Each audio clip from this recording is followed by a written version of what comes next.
बस बस अब और नहीं चल सकते। 12 घंटे हो गए भूखे पेट लगातार चलते हुए। सिर्फ 12 घंटे ही हुए ना, कोई भी आराम नहीं करेगा। सब चुपचाप चलो। नहीं साहब, अब अगर हम चाहें भी तो साहब हमारे पैर साथ नहीं देंगे। भगवान के लिए साहब थोड़ी देर आराम कर लेने दीजिए। जिस मजदूर के पैर उनका साथ नहीं देंगे, उनके पैरों को इस बंदूक की गोलियों से इनाम दूंगा। अब चलो सब। संभाल कर चाची। बच्चा खुद का ख्याल रख सकती है, तुम्हें इसकी चिंता करने की जरूरत नहीं है, समझे? चलो अभी, अब चलो।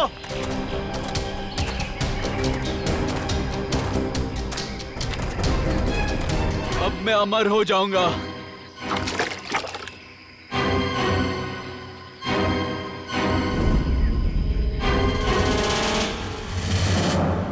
धन्यवाद दोस्तों आप सबका जो अपना कीमती वक्त निकाल कर यहाँ आए और दिल खोलकर सामान खरीद कर इस नीलामी को कामयाब बनाया।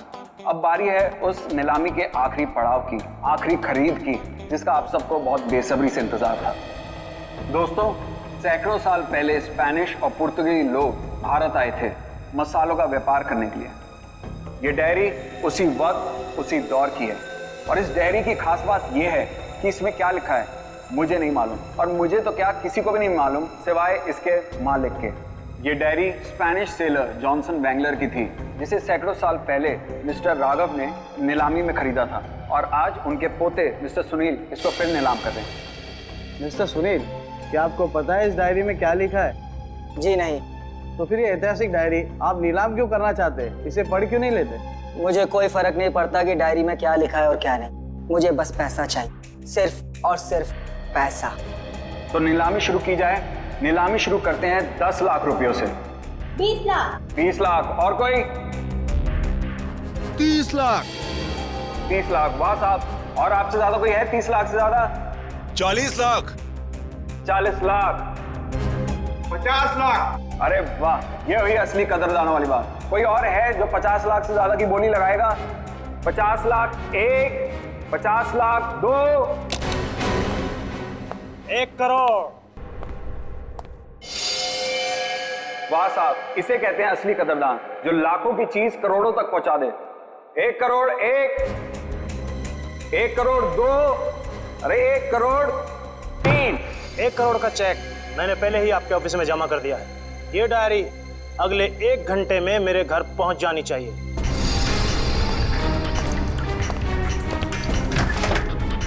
तो जानता नहीं तूने डायरी नहीं, अपनी मौत खरीदी है, मौत।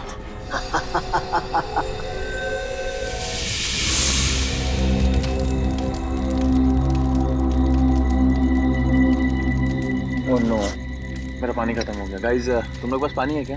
अरे यार, मेरा पानी तो शाम को ही खत्म हो गया था। अरे तो बताना था ना, ढाबे पे भर लेते। ऐसे ही सो जाओ ना यार, कल सुबह तक की तो बात है। यार प्यासे रहता हूँ, मुझे डरावने सपने आते हैं। अनिकेत, ये डरावने सपने और प्यास का क्या कनेक्शन है भाई दबे? पता नहीं, पर मुझे पानी पीना है यार। तू सुधरेगा नहीं, सो जा। यार तुम लोग तीनों के तीनों कुंभकर्ण।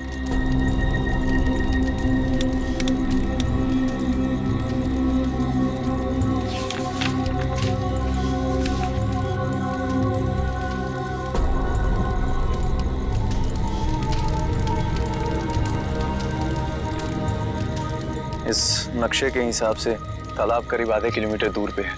प्यास बुझानी है तो तालाब तक तो जाना ही पड़ेगा।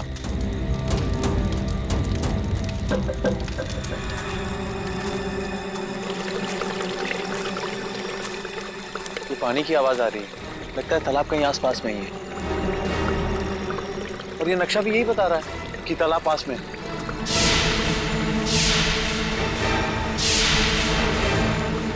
बचाओ बचाओ! ये चीख कैसी है?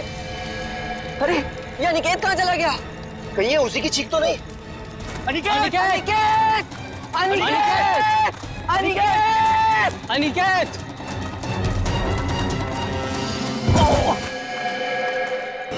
अनिकेत! कहीं ये ये मर गया। क्या? कौन है? ये कौन मारा है? भागो भागो भागो भागो यार भागो।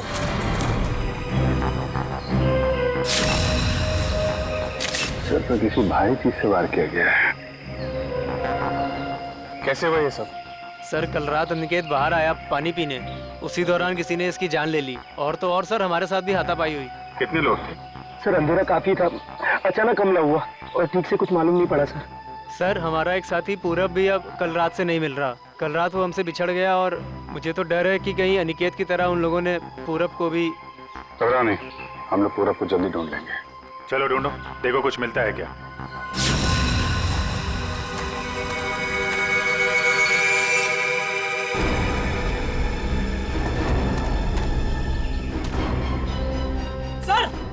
सर जल्दी आइए। ठीक तो हो तुम? अरे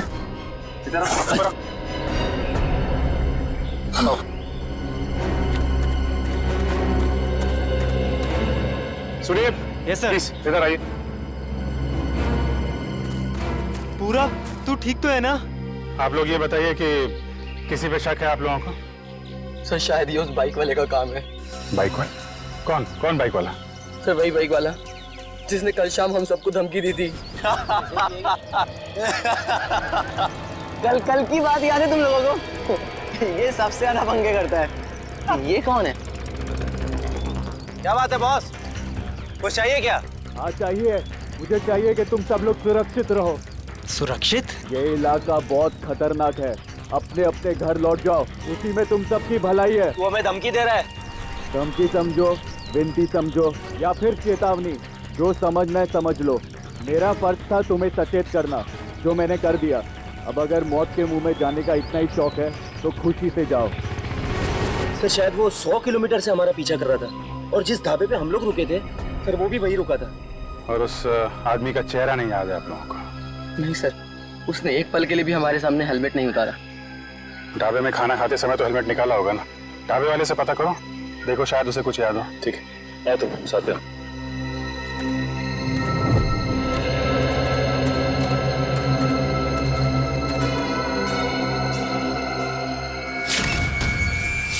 खून? खून की बूंदें? मतलब कोई जख्मी आदमी भागा यहाँ से। सर लेकिन खून बहुत ज्यादा नहीं है, जो भी है उसे ज्यादा चोट नहीं हुई होगी। सर ये देखिए, घसीटने के निशान हैं। मतलब उन दोस्तों के अलावा कोई और आदमी भी था जिसको उन मुजरिमों ने मारा और फिर उसे घसीटते हुए यहाँ से ले गए।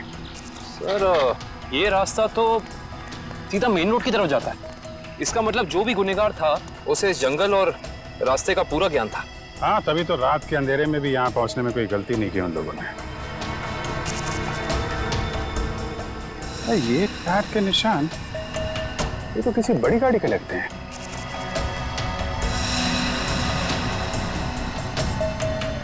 साढ़े 8 इंच। सर ये तो लेस्कॉट गाड़ी के टायर लगते हैं, क्योंकि इतने चौड़े टायर उसी गाड़ी में होते हैं। मतलब वो मुजरिम कार में बैठ के भागे, फिर वो बाइक वाला, वो तो कार में बैठ के आया नहीं होगा, नहीं तो हेलमेट क्यों लगाता है? एक काम करो, आगे जो टोल नाका है वहां जाके पता करो ये लेस्कॉट गाड़ी वहां से गुजरी है क्या। जी सर। तब तक मैं यहाँ देखता हूँ कुछ और मिलता है क्या।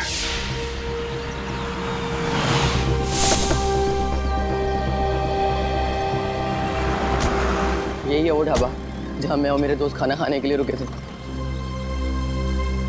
अरे आइए आइए सर जी, बैठिए। गर्मा गर्म दाल मखनी बनाई है, लगा दूं 5 प्लेट है मक्खन मार के। जी हम लोग खाने पीने नहीं आए, हम लोग सीआईडी से। सीआईडी से? क्या हुआ साहब? आपको याद है कल मैं और मेरे कुछ दोस्त आपके ढाबे पे खाना खाने के लिए रुके थे?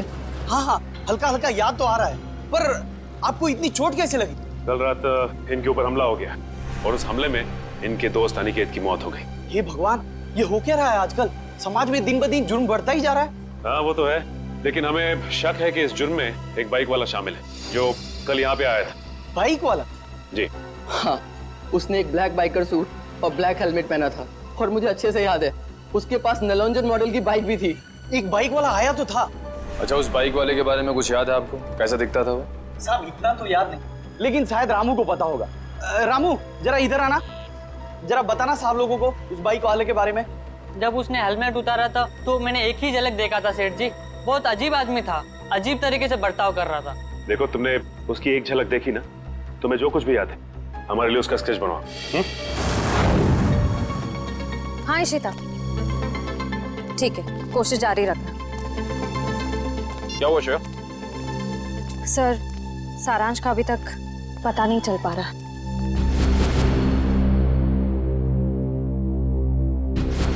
हमें सारांश जरूर मिल जाएगा। अगर वो गाड़ी इस रास्ते से गई है तो इस टोल नाके से जरूर गुजरी होगी। सही कह रहे हैं।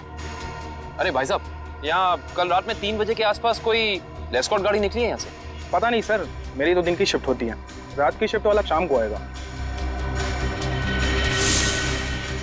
भाई साहब, ये जो सीसीटीवी कैमरा लगा है ये तो 24 घंटे ऑन रहता है ना?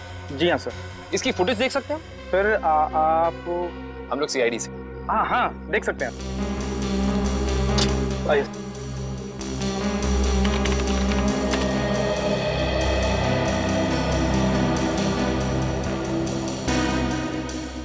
ये देखिए, लेस्कॉट गाड़ी रात के 2:55 को यहाँ से गुजरी है। लगती तो वही गाड़ी है। जरा रिवाइंड करिए। एक मिनट पॉज कीजिए। अरे, ना तो ड्राइवर दिख रहा है और ना ही गाड़ी की नंबर प्लेट। थोड़ा जूम कीजिए। ये क्या लिखा है? Car on rent. Car on rent? Sir, ध्वनि नगर में कार ऑन रेंट नाम की कंपनी है। कहीं ये गाड़ी वहीं से किराए पे तो नहीं ली गई थी? सर, ये रहा स्केच। बन गया स्केच? यही वो आदमी? हाँ साहब, ऐसा ही कुछ दिखता था वो। ठीक है, आसपास की दुकानों से पता करते हैं। किसी ना किसी ने तो जरूर देखा होगा उसे। भाई साहब, स्केच को ध्यान से देखो। इस आदमी को पहचानते हो? नहीं देखा इसको इससे पहले। साहब, बुरा ना मानो तो ये फोटो मैं देख सकता हूँ? अरे काका, इसमें बुरा मानने की क्या बात है? देखिए।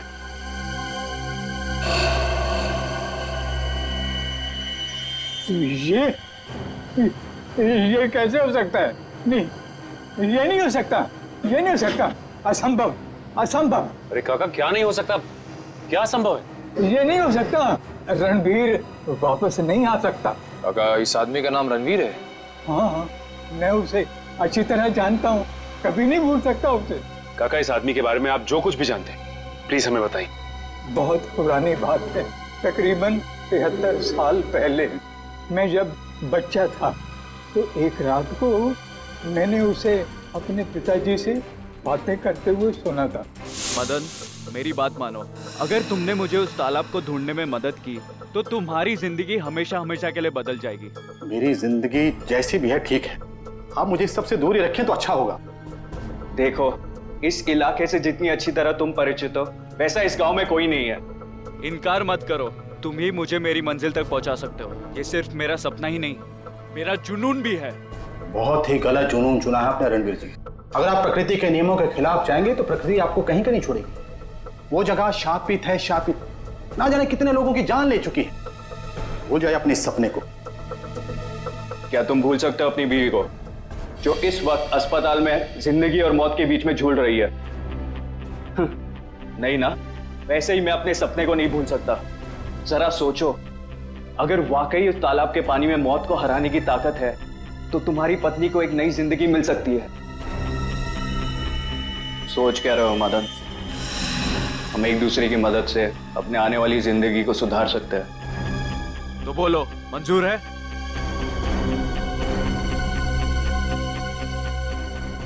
ये कैसे हो सकता है काका? आपके कहने के मुताबिक आज से 73 साल पहले यानी कि 1941 में ये आदमी जैसा दिखता था आज भी वैसा ही दिखता है। हाँ, तभी तो मैंने कहा था असंभव। ये अजूबा कैसे हो सकता है? और इसी की वजह से तो मैंने अपने पिताजी को खोया था। इसकी वजह से आपने अपने पिता को खोया? हाँ, ये मेरे पिताजी को बहकाकर एक तालाब पे लेकर गए थे। बोले उस तालाब का पानी पीने से आदमी हमेशा के लिए अमर हो जाता है और उसकी उम्र आगे बढ़ने से रुक जाती है।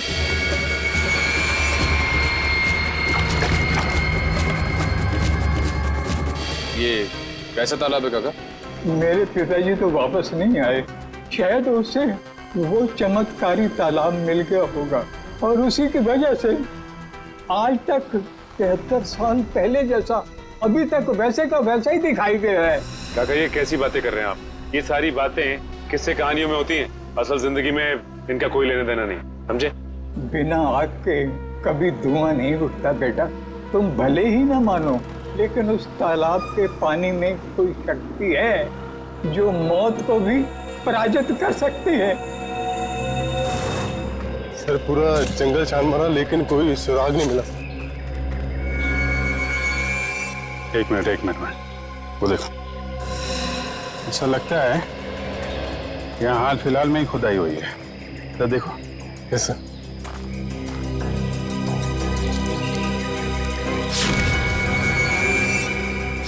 हाँ, यहाँ पे कुछ है सर।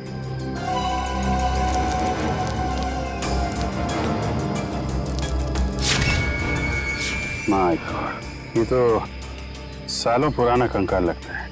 सर मुजरिम लाशों को जंगल में दफनाते थे ये तो पता था, पर पहली बार मुजरिम इतना सालों पुराना कंकाल जंगल में दफनाने आए। पता नहीं वंश, दफनाने आए थे या फिर निकालने। गुड मॉर्निंग डॉक्टर साहब। What is so good about this morning? ये लो। हेलो हाय ना करो तो नाराज और करो तो मुश्किल।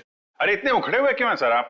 भाई साहब जब आपको पता लगेगा ना कि अनिकेत की मौत कैसे हुई, आप भी इतने ही उखड़ जाएंगे। सर जरूर किसी हथौड़े या डंडे से वार किया होगा। सर इससे पहले भी हम ऐसे केस सुलझा चुके हैं। मगर निखिल, पहले के केसेस में और इस केस में फर्क है, और वो ये कि जिस हथियार से अनिकेत के सर पे वार किया गया है वो हथियार 100 साल पुराना है। क्या? 100 साल पुराना? उड़ गए होश? उखड़ गए ना? भाई साहब, अनिकेत के सर पर से मुझे लोहे और लकड़ी के छोटे छोटे टुकड़े मिले हैं और ये टुकड़े 100 साल से भी ज्यादा पुराने हैं। लोहे और लकड़ी के टुकड़े? मतलब हथियार कोई ऐसी चीज है जिसमें लोहा भी है और लकड़ी भी? हाँ, आइए मैं दिखाती हूँ।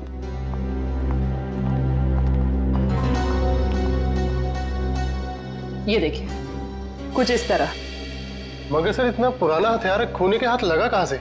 शायद दादा परदादा के जमाने से घर पे रखा होगा, अब निकाला है काम के लिए। और अगर मैं कहूं कि ये कंकाल जो आप लोग लेके आए हैं, ये कंकाल भी 100 साल से ज्यादा पुराना है, तो मतलब कितना पुराना है ये कंकाल? जिस तरह वो हथियार 100 साल पुराना है, ठीक उसी तरह ये कंकाल भी 100 साल पुराना है। मतलब ये मरने वाला भी अंग्रेजों के जमाने का है? अंग्रेजों के जमाने का नहीं है, अंग्रेज ही है। जी हाँ, इसकी हड्डियां हमें ये बताती है कि ये शख्स कोई यूरोपियन है, एशियन नहीं है। 100 साल पुराना हथियार और 100 साल पुराना मुर्दा, वो भी विदेशी। आज के जमाने में किसी को इसमें क्या दिलचस्पी हो सकती है? इस फोटो को ध्यान से देखिए। ये सफेद रंग की लेस्कॉट गाड़ी आप ही के यहाँ से किराए पे ली गई थी?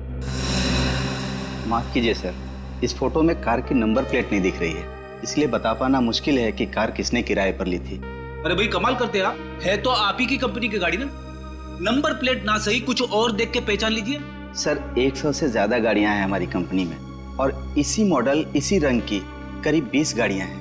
सर इस तरह बता पाना मुमकिन नहीं है। तो आप एक काम कीजिए, आप हमें ये बताइए कि ऐसी सफेद रंग की लेस्कॉट गाड़ी कितने लोगों ने पिछले एक हफ्ते में किराए पे ली है यहाँ से? 1 मिनट सर।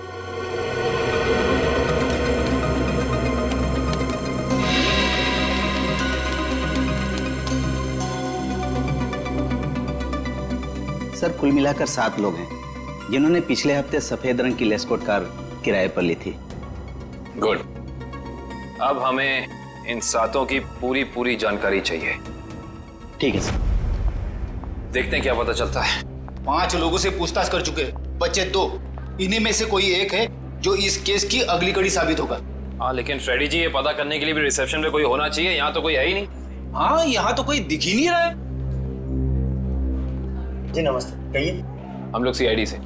एक्चुअली अमर नाम के एक इंसान की तलाश में हैं हम। बात यह है कि उसने सफ़ेद रंग की एक लेस्कॉट गाड़ी को हायर किया और अपने एड्रेस की जगह उसने आपके इस होटल का एड्रेस दिया, इसीलिए हम। जस्ट अ मिनट, मिस्टर अमर, वो तो कल ही चेकआउट कर गए। अच्छा, आपने अपने रिकॉर्ड्स के लिए उसका कोई आईडी प्रूफ तो लिया होगा ना, लाइसेंस, पैन कार्ड वगैरह? दिखाइए जरा। मैडम लिया तो था, लेकिन आज ही सुबह हमारे कंप्यूटर का हार्ड ड्राइव क्रैश हो गया और उसी के साथ सारा डेटा चला गया। माफ कीजिएगा। अच्छा, ये अमर दिखता कैसा था, उसका हुलिया कैसा था? आप कमरा नंबर 701 वाले अमर सर की बात कर रहे हैं ना? हाँ हाँ राजू, उसी के बारे में बताइए लोगों को। क्या था उसका हुलिया? कद यही कोई 5.5 फुट लंबा और हाँ, छोटे छोटे बाल और आंखों का रंग काला था। कद 5.5 फीट, छोटे बाल। इसका मतलब सीसीटीवी फुटेज में जो हमें इंसान दिखा था वो अमर नहीं हो सकता, क्योंकि वो लंबा था और उसके बाल भी छोटे नहीं थे। अच्छा, ये अमर से कोई मिलने आया था उसके कमरे में यहाँ पे? हाँ साहब, 2 लोग मिलने आए थे। उनमें से एक का नाम संजय था और दूसरे का कुछ और कल साहब उन लोगों ने दारू पीकर काफी झगड़ा भी किया था। झगड़ा? तुम्हें पता है किस बारे में ये झगड़ा हुआ था? ये तो मैं नहीं बता सकता साहब, लोग अक्सर दारू पीकर बहक जाते हैं। कोई ऐसी बात जो तुम्हें याद हो जो वो लोग कर रहे थे, कुछ याद है? हाँ साहब, कुछ अजीब अजीब चीजों के नाम ले रहे थे, जैसे फावड़ा, कुल्हाड़ी, कुदाल। मतलब ऐसा सामान जो जमीन की खुदाई में काम आता है। चलो, इससे ये तो पता चल गया कि जंगल में वो जमीन खोदी किसने थी। जिस तरीके के औजारों की बात वो वेटर कर रहा था, उससे तो यही लगता है कि ये संजय एक आर्कियोलॉजिस्ट है। संजय आर्कियोलॉजिस्ट, जो अमर के साथ वहां गड़े हुए मुर्दे उखाड़ने गया था। जरूर कुछ ना कुछ खास बात है उस पुरानी लाश में, वरना कोई इतने सालों बाद सोते हुए मुर्दे को क्यों जगाएगा। और शायद अनिकेत ने उन्हें ये खुदाई करते देख लिया, जिसकी कीमत उसे अपनी जान देके चुकानी पड़ी। लेकिन उस बाइक वाले का क्या, जिसे उस बुढ़े आदमी ने पहचान लिया था? उसके मुताबिक तो वो तालाब का पानी पी के हमेशा हमेशा के लिए अमर हो गया। फ्रेडी, इस दुनिया में कोई आदमी अमर नहीं होता। जरूर उस बुढ़े आदमी का कुछ ना कुछ हाथ है इस अपराध में। सर, इस बाइक वाले के बारे में बड़ी अजीब बात पता चली है। क्यों? ऐसी क्या अजीब बात है? ये देखिए सर, इस अखबार की तारीख 13 जून 1941, यानी कि आजादी से भी पहले। आश्चर्य सर, ये आदमी उस वक्त से वांटेड है। इसने उस वक्त भी कुछ लोगों के खून किए थे। बहू, वही आदमी? ये कैसे हो सकता है? अभिजीत, अगर ये मान के चले कि 1941 में इस आदमी की उम्र 20 साल रही होगी, तो उस हिसाब से तकरीबन आज इसकी उम्र 90 साल से ज्यादा हो। 90 साल का कोई आदमी इतना जवान कैसे दिख सकता है? हाँ पंकज, ओके ठीक है सर। संजय के घर का पता चल गया, खातीपुरा में रहता है वो। खातीपुरा?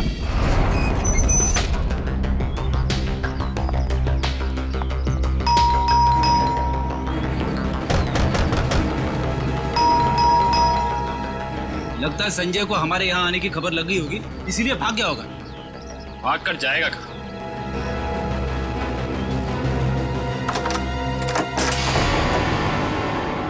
अच्छी तरह से तलाशी लो इस घर की, कुछ ना कुछ तो जरूर मिलेगा।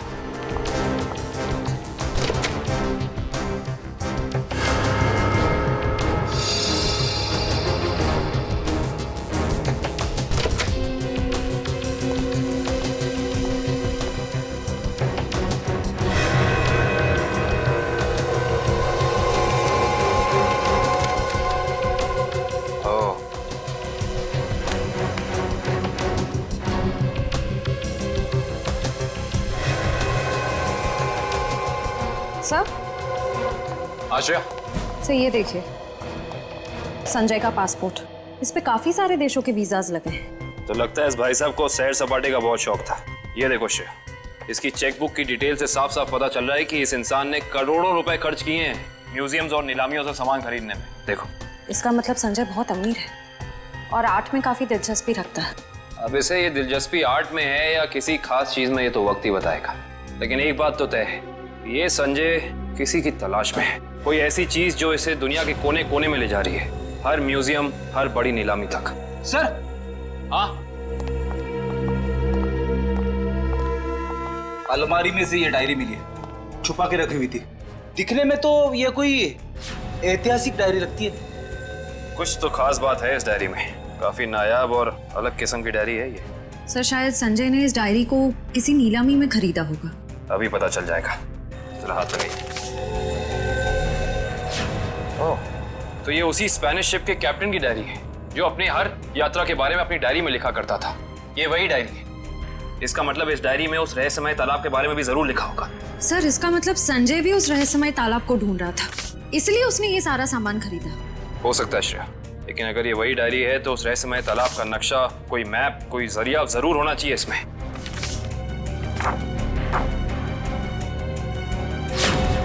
कमाल इस डायरी में तो ऐसा कुछ भी नहीं है, कोई नक्शा, कोई जरिया, कोई रास्ता, कुछ नहीं। लेकिन इससे एक बात तो तय हो गई कि इस रहस्यमय तालाब को ढूंढने में दोनों अमर और संजय साथ मिलकर काम कर रहे थे। इसका मतलब हमें इस कमरे में कुछ ना कुछ जरूर मिलेगा। छानबीन करो।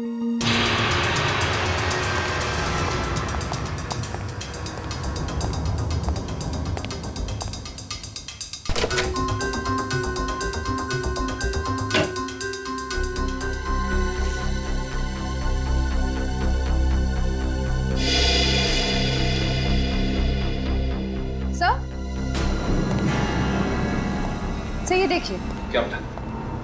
संजय ने अपने सारे पुराने सामानों की कार्बन डेटिंग करवाई है किसी डॉक्टर वीरेन से। Carbon dating? इसका मतलब तो साफ है कि संजय अपने हर सामान के बारे में पता करना चाहता था कि वो असल में कितना पुराना है। ओ तो ये है डॉक्टर वीरेन, और इस फोटो से तो साफ साफ पता चलता है कि ये कॉलेज में संजय का प्रोफेसर था। ओह, तो फिर इस वीरेन का भी हाथ हो सकता है अमर के साथ साथ संजय की मदद करने में। डॉक्टर वीरेन। इस वक्त कौन आ गया?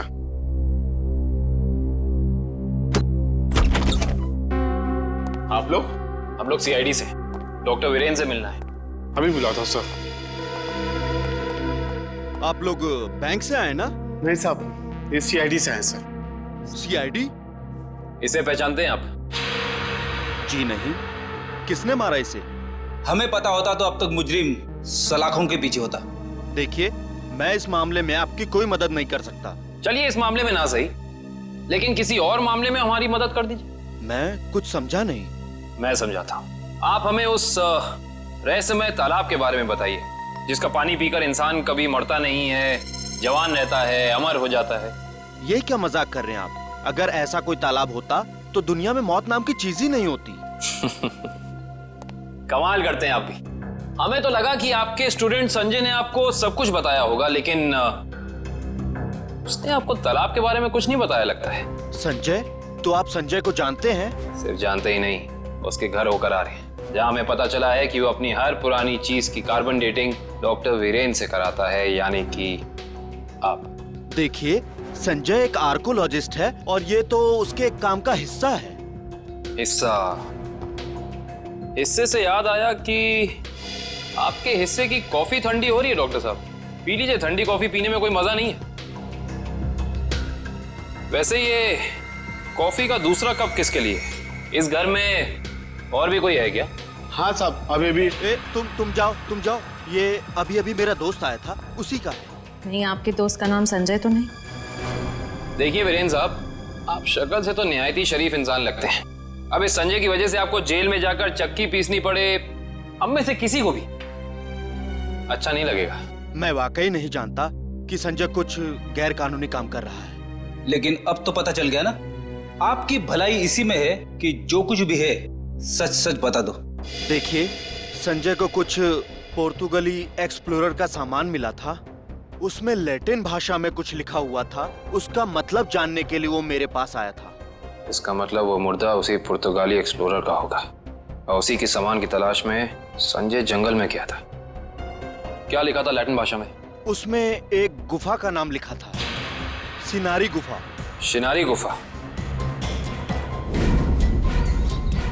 अरे बाप रे! अरे बाप रे बाप! पूरी बॉडी बज रही है। यहाँ पे आके मैंने अपनी बहादुरी तो दिखा दी, अब बता भी देता हूँ, कुछ नहीं है यहाँ पे। चलिए वापस चलते। अरे रुकिए फ्रेडी जी, इतनी बहादुरी दिखाई है तो थोड़ी और दिखा दीजिए। सर। हाँ सर। ये देखिए, अजीब निशान बने हुए हैं। अरे यहाँ पे भी है। हर दीवार पे। कहीं ये निशान उसी पुर्तगाली एक्सप्लोरर तो नहीं बनाए? ये निशान हमें उस तालाब तक पहुंचने का रास्ता दिखा रहे हैं शायद। अंदर चल के देखते हैं।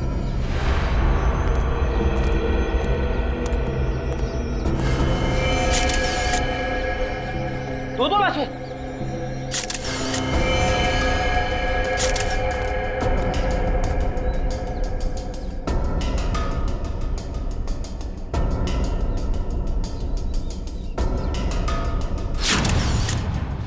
ये तो संजय है।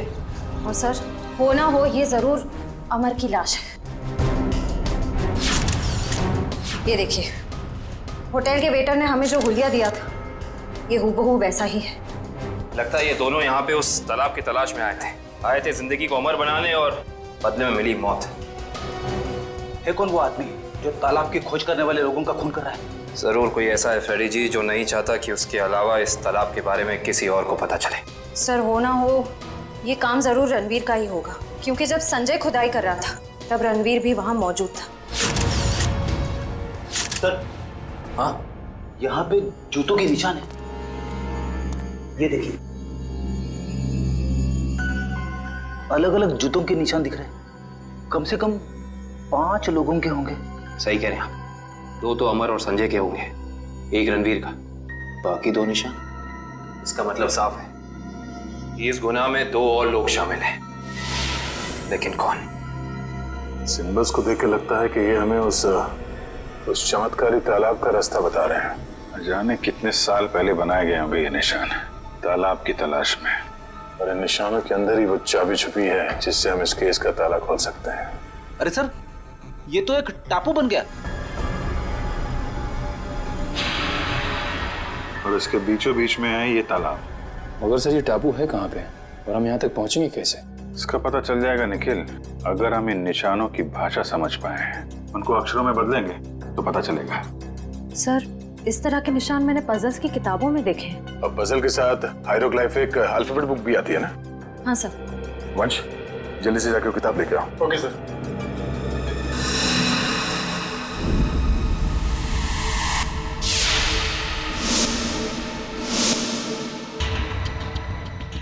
ए, इस किताब में जो अक्षर दिए गए हैं उसके हिसाब से तो ये बन रहा है ANDAVIA, अंदाविया। अंदाविया? चलो जरा इंटरनेट पे चेक करो, अंदाविया टापू जैसी कोई जगह है क्या?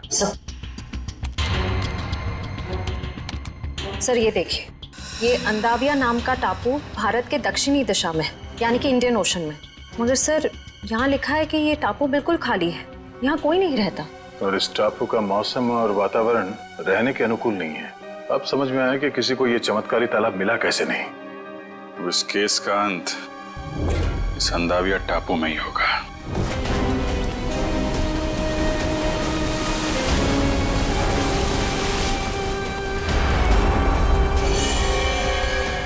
वहां पे देखो, वहां पे कुछ है। सर, लगता है किसी ने आग जला के कैंप फायर किया है। वही लोग होंगे जो तालाब की तलाश में यहाँ पे आए थे।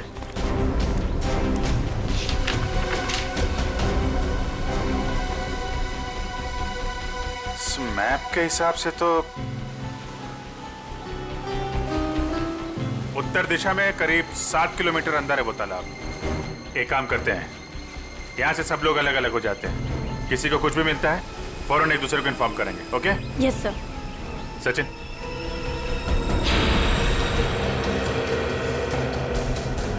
ये देखिए सर, जगह जगह पेड़ों पे कुल्हाड़ी के निशान। जो लोग तालाब की तलाश में इधर गए होंगे ना, उन लोगों ने लगाया होगा रास्ता पहचानने के लिए। ओह माय गॉड, कंकाल।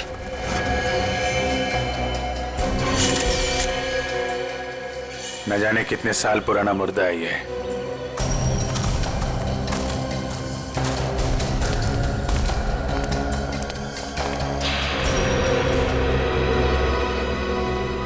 धुआं अभी भी निकल रहा है। आग जले शायद ज्यादा देर नहीं हुई अभी। एक और कंकाल सर।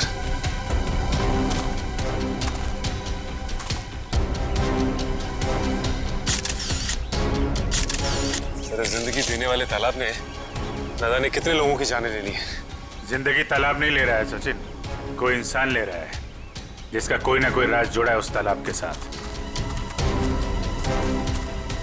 और न जाने कितने कंकाल देखने को मिलेंगे।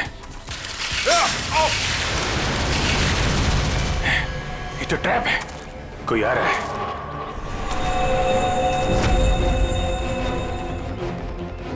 ये तो रणवीर है। रणवीर?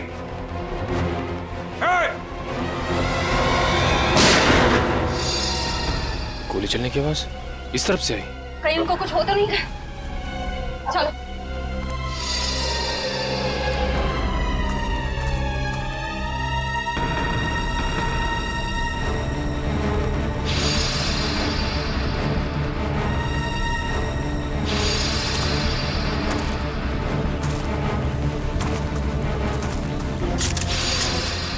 घबराइए मत, मैं आप पे गोली नहीं, मैंने इस पे चलाई थी जो आपको मारना चाहता था। तुम रणवीर हो ना? रणवीर तो मेरे दादाजी का नाम था। मैं आकाश हूँ। आकाश, तुम्हारी शक्ल बिल्कुल तुम्हारे दादाजी से मिलती है। हाँ, ये बात पहले कई लोग बोल चुके हैं मुझे। मगर तुम अपने दादाजी की तरीके से चमत्कारी तालाब के चक्कर में कैसे पड़ गए? 2 महीने पहले मैं ये देश में भी नहीं था, यूएस में लॉ की पढ़ाई कर रहा था कि अचानक मेरी मुलाकात संजय से हुई। वो इस तालाब और मेरे परिवार के संबंधित कुछ जानकारी चाहता था। अच्छा, तो तुमने संजय को अपने दादाजी के बारे में बताया? हाँ, मगर मुझे कोई अंदाजा नहीं था कि ये तालाब कहाँ है, और संजय से बात करके मेरी उत्सुकता भी बढ़ गई। और इसलिए तुम इंडिया चले आए ताकि संजय पे नजर रख सको और उस तालाब तक पहुंच सको जिसके चक्कर में तुम्हारे दादाजी यहाँ आए थे। हाँ, और इस राज तक भी पहुंच सकूं कि मेरे दादाजी उस तालाब के तलाश से वापस लौटे क्यों नहीं। अच्छा, क्या संजय को वाकई लगता था कि उस तालाब में कोई चमत्कारी शक्ति है? नहीं, वो चमत्कारी शक्ति के पीछे नहीं था सर, वो खजाने के पीछे था जो अंग्रेजों के जमाने से वहाँ पे दबा पड़ा है। किस खजाने की बात कर रहे थे? सालों पहले स्पेन देश से एक ट्रेजर शिप आई थी इस टापू पर तालाब की तलाश में। अच्छा, उस शिप के कप्तान की डायरी संजय के घर से मिली थी ना? हाँ, उसी डायरी से उसे खजाने के बारे में पता चला और कुछ महीनों बाद वो शिप समुंदर में डूब गई। मगर शिप में जो खजाना था वो गोताखोरों को नीचे नहीं मिला। मतलब उस शिप के किसी आदमी ने शिप डूबने से पहले उस खजाने को यहीं इस टापू में कहीं छुपा दिया है। हाँ, और संजय को उस खजाने की तलाश थी, ना कि किसी चमत्कारी पानी की। सर आप लोग ठीक तो है ना? हाँ, हम लोग ठीक हैं। गोली की आवाज सुन के लगा कि कुछ खतरा है यहाँ पे। खतरा अभी टला नहीं है निखिल। कुछ लोग हैं यहाँ जो खजाने की तलाश में मरने मारने पे उतारू हो गए हैं। सर, तालाब तो मिल गया लेकिन ये तो सूखा हुआ है। लोगों को अमर बनाने वाला तालाब आज वही सूख गया है।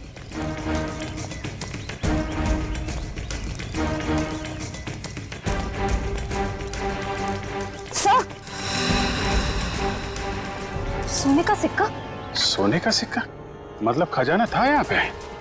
सर, इसका मतलब वो आदमी खजाना लेके ये लोग इस तरफ से निकल गए बाहर। सर, ये रास्ता तो टापू के दूसरे हिस्से जाता है, मैं भी वहीं से आया था और उन लोगों की नाव भी वहीं पे थी। टापू की दूसरी तरफ? हाँ, रोकना होगा उन्हें। जल्दी आओ तुम लोग, आ जाओ आ जाओ।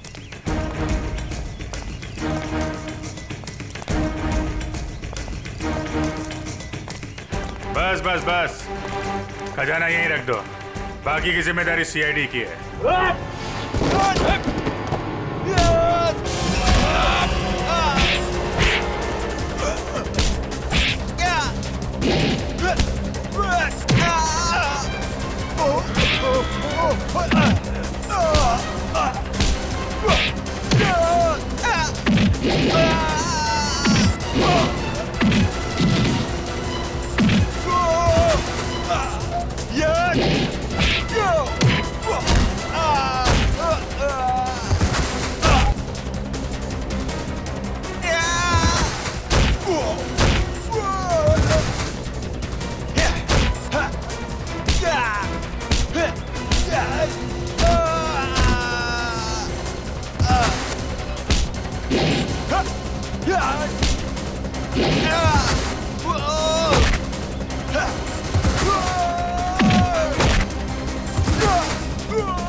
तो तुम हो इस खेल के खिलाड़ी।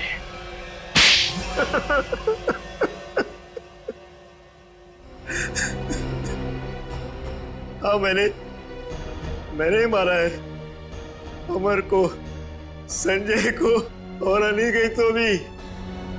मगर तुम्हें संजय और अमर के प्लान के बारे में पता कैसे चला? उस दिन जब होटल के बाहर में वो लोग बात कर रहे थे, मैंने उन दोनों की सारी बातें सुन ली थी।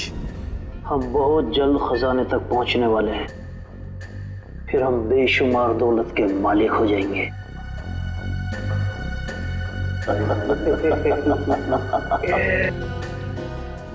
ओह, तो उन दोनों का पीछा करते करते तुम वहां जंगल तक पहुंच गए। हाँ, अमर और संजय वहां खुदाई कर रहे थे। मैं अपने आदमियों के साथ वहां पहुंच गया और अमर की खुद पिटाई की। संजय डर गया और इस बात के लिए राजी हो गया कि खजाने का पता लगाकर वो मुझे उसका 90% दे देगा। और अनिकेत ने तुम्हें ये जुर्म करते हुए देख लिया तो उसका भी खून कर दिया तुमने। हाँ, उसकी तो किस्मत ही खराब थी, बेमौत मारा गया। और जब संजय मुझे उस गुफा तक ले गया, मेरा काम खत्म हो गया। उसे जिंदा रखना मैंने जरूरी नहीं समझा। किस्मत तो तुम्हारी खराब है।